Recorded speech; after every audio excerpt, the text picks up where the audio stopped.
Packing star 13 এই জাতের হাঁসগুলোর সবচেয়ে বড় বৈশিষ্ট্য হচ্ছে এটা মাংসের জন্য ভালো, ডিমের জন্য ভালো। অর্থাৎ পূর্ণবয়স্ক একটি হাঁস অনেকটা রাজহাঁসের মতো, অর্থাৎ ওজনটা বেশ ভালো হয় এবং তার সাথে হচ্ছে 45 দিনেই 3 কেজির মতো ওজন হয়ে যায়, অর্থাৎ প্রথম 45 দিনে। বাংলাদেশে যে কটা জাত আছে তার মধ্যে এই জাতের হাঁসগুলো এখন মোটামুটি অনেকেই পালন করছেন। আপনার জলার পাশে যদি একটু ছোট জায়গা থাকে, অর্থাৎ সেখানে যদি হাঁস পালন করা যায় তাহলে করতে পারেন। কেননা পুকুরের উপর হাঁস পালন করতে পারলে সেখানে কিন্তু বেশ ভালো লাভ করা যায়। ওই যে বাচ্চাগুলো দেখতে পাচ্ছেন, মূলত গাজীপুরের কালীগঞ্জের উদ্যোক্তা, তিনি বাচ্চাও বিক্রি করেন এবং এই বাচ্চাগুলো মোটামুটি তার এখান থেকে বেশ ভালো দামে কিনে নিয়ে যাচ্ছেন অনেক উদ্যোক্তা। অর্থাৎ নতুন নতুন উদ্যোক্তা তৈরি হচ্ছেন এবং সেই উদ্যোক্তা যারা আছেন তারা এখন বেশ ভালোভাবেই তাদের এই কর্মযোগ্য করে যাচ্ছেন।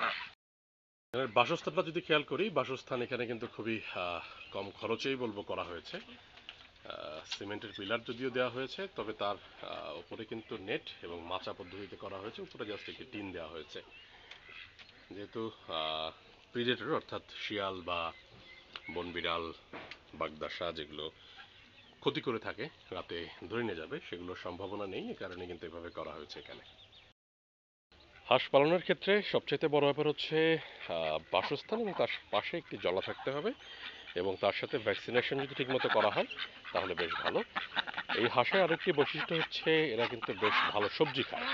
অর্থাৎ পাতাকপি দেওয়া হয়েছিল, খেয়াল করুন, সেই পাতাকপিটা একেবারে শেষ করে ফেলেছে, সাবান করে ফেলেছে এবং তার সাথে ওই পাশে দেখেন মূলা রাখা আছে, সেই মূলাটাও কিন্তু কুচি কুচি করে কেটে সিদ্ধ করে দেওয়া হয়, এগুলো খেয়ে থাকে।